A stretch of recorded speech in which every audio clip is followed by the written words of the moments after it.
¿Cuántos de nosotros hemos pensado alguna vez que es posible hallar solución a nuestros problemas personales acudiendo a un psicólogo? ¿Mm? Yo creo que muchos, ¿verdad? Pero lo interesante es que nosotros no somos los únicos que lo consideramos. Iglesias también lo hacen. Y cada vez es más normal pensar que hay una esfera personal que está por fuera del poder y del alcance de la palabra de Dios. Y por eso los creyentes acuden a este tipo de ayuda que brinda la psicología y otras ramas o otras disciplinas, pero las escrituras son muy claras en cuanto al trato que Dios le da a todo tipo de sabiduría humana, que se oponga a las verdades fundamentales de su palabra. Así que el día de hoy queremos considerar cuál es ese trato que Dios le da a ello. Y para eso les pido que por favor se queden y nos acompañen acá en un momento con Dios.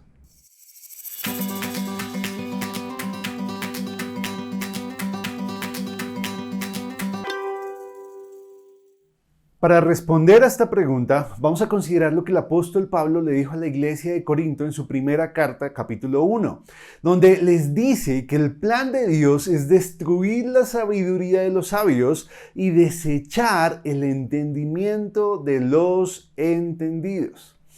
La verdad es que el verdadero poder que buscamos, pues no lo vamos a hallar en la psicología o en cualquier otra disciplina moderna que nos brinde o que nos prometa tener la solución para nuestros problemas personales. En cambio, esta solución sí está en la palabra de la cruz de Cristo, porque para los que creemos, ella, según Pablo, es el poder que Dios ha usado para llevarnos al conocimiento suyo, al de su plan para nosotros y para la humanidad, para hacernos ver nuestro pecado, nuestra deuda con Él y su amor por nosotros. Ella es la que nos ha librado del poder de la muerte y del pecado, nos santifica y nos da el poder para vivir siguiendo su voluntad y no la corriente de este mundo. Pero la verdad es que el mundo quiere adjudicarse un poder similar al que ella, la palabra de la cruz de Cristo, las escrituras tienen. Y es por eso que el apóstol Pablo le pregunta a los creyentes de Corinto si entre ellos había alguno de esos supuestos sabios que el mundo reconoce como lo hacía en ese momento y también hoy. Porque entre ellos, la verdad es que no había ninguno con gran educación o filósofos capaces de disertar sobre los dilemas del universo, tampoco habían grandes oradores ni escribas que eran dirigentes políticos, sociales y religiosos de la época que por su conocimiento de la ley bíblica eran respetados socialmente, pero que ante los ojos de Dios eran hombres tercos y duros de corazón.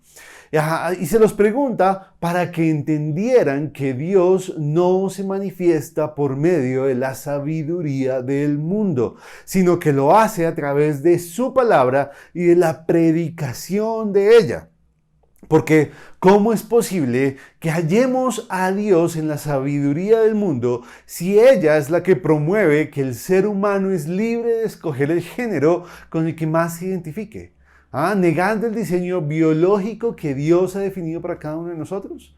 ¿O cómo hallaremos a Dios en la sabiduría del mundo si, por ejemplo, ella es la que dice que es apropiado acabar con la vida de un bebé recién concebido con tal de hacer valer los derechos de la mujer y del hombre, sacrificando a esa vida y menospreciando al autor de la vida? Por esto es que Dios ha decidido no revelarse a través de esa falsa sabiduría y en cambio sí hacerlo a través de Cristo.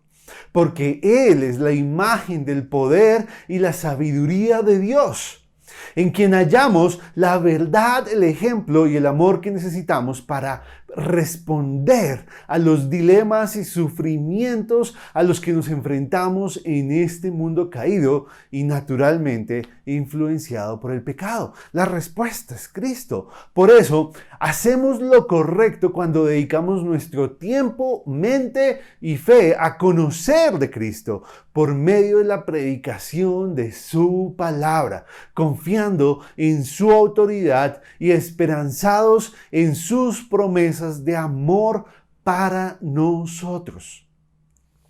Por favor, no dejemos que el mundo afecte nuestra fe en Dios, en su palabra y en su plan. En cambio, mantengámonos firmes creyendo que su poder es el único que puede transformar el corazón humano, nuestro corazón, nuestra vida, y convirtámonos en hombres libres de la corrupción de la vana sabiduría del mundo y convirtámonos en hombres que viven con un sentido eterno y santo, que basan su vida en lo que dice la palabra de Dios y no en lo que enseña el mundo. Así que, hermanos, esto es un llamado a que consideremos la predicación de la palabra de Dios y le demos el valor que para Dios tiene, porque Él le da un valor muy alto, y entendamos que es a través de su palabra y de la predicación y enseñanza de su palabra que el Espíritu de Dios transforma nuestro corazón, obra en nosotros y nos da la libertad que tanto buscamos en tantas otras cosas. Pero si tú hoy estás totalmente confiado en la sabiduría del mundo y por el contrario niegas la palabra de Dios, déjame decirte que la verdad es que estás equivocado. Así que, por favor, enfócate en la palabra de Dios, reconócela, acéptala y pídele a Dios que te haga entender sus verdades para que puedas llegar a conocer a Cristo y entender que Él es el único camino al Padre. Que Dios nos ayude, nos bendiga. Hasta luego.